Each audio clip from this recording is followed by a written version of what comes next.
state's largest utility company is under fire this morning for a proposal to raise rates by 15%.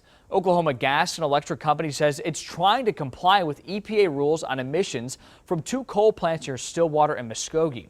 And those costs are being passed on to you, the consumer. Earlier this month, a company spokesman defended this proposal. OG&E did everything it could to mitigate the rate increase and make it as minimal as possible, but with the mandates that we're facing, there's no way around having those rates happen. Several consumer groups are joining together questioning why OG&E's shareholders aren't burdening more of these costs. The company also being criticized for not including additional wind generation to the new plant.